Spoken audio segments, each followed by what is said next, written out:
Hey guys, just responding to a YouTube video I watched. I went out searching trying to find out about graven images and whether a cross hanging on my wall was a graven image. And it led me to some YouTube videos where this one I was watching, the guy made pretty compelling points talking about how you should get rid of all kinds of stuff. Um, you know, jewelry, um, crosses on your wall, pictures of Jesus. And of course, he talked about the second commandment, which talks about how you should not make for yourself a carved image or any likeness of anything that is heaven or above, or that is in the earth beneath, or that is in the water under the earth. You shall not bow down to them nor serve them. For I, the Lord your God, am a jealous God, blah, blah, blah. But um, I think the important part of that commandment um, should is definitely including the part where it says, "You shall not bow down to them nor serve them." So to me, these are things that you bow down to and serve, or bow down to or serve. Um, but I mean, right off the bat, you can think of uh, the the prodigal son, which Jesus himself told this story, and in this story, the father puts a ring on the son's finger. This is Luke 15:22. But the father said to his servants, "Bring forth the best robe and put it on him, and put a ring on his hand and shoes on his feet." So, I mean, Jesus himself is talking about a ring. So obviously, jewelry in and of itself isn't bad. I think I think it's important for us to use some common sense here. You know, something that you bow down to and worship is bad. For instance, David slew Goliath and kept his sword. So, um, but Goliath never prayed to the sword that we know of, and David certainly didn't. So it wasn't an object of idol worship. It wasn't a carved image of some god or something. Obviously, if David would have kept something like that, that would have been wrong. My point is common sense here. A ring in and of itself isn't bad, but it can be bad. If you have to buy the biggest diamond to put in your wedding band, that's vanity. At that point, it becomes a sin. But,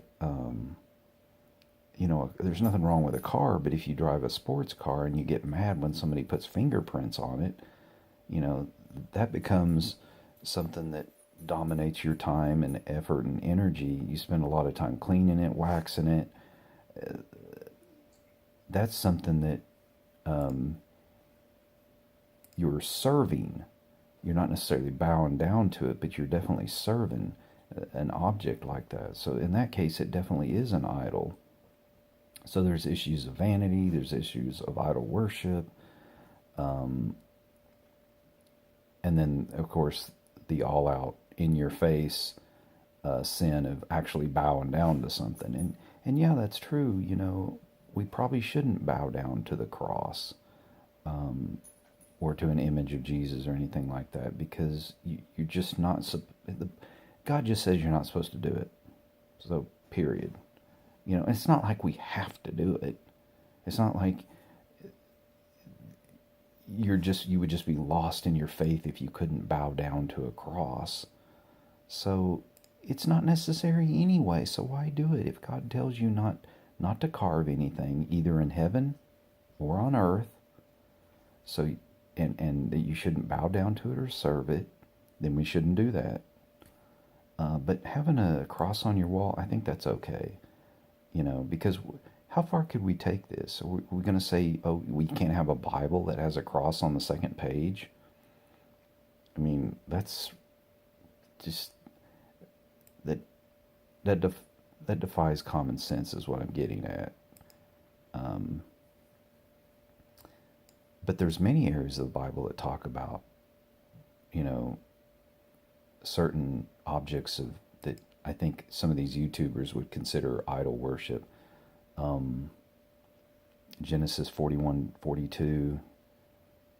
And Pharaoh took off his ring from his hand and put it upon Joseph's hand and arrayed him with vestures of linen and put a gold chain about his neck. No indication anywhere that any of that was wrong or sinful.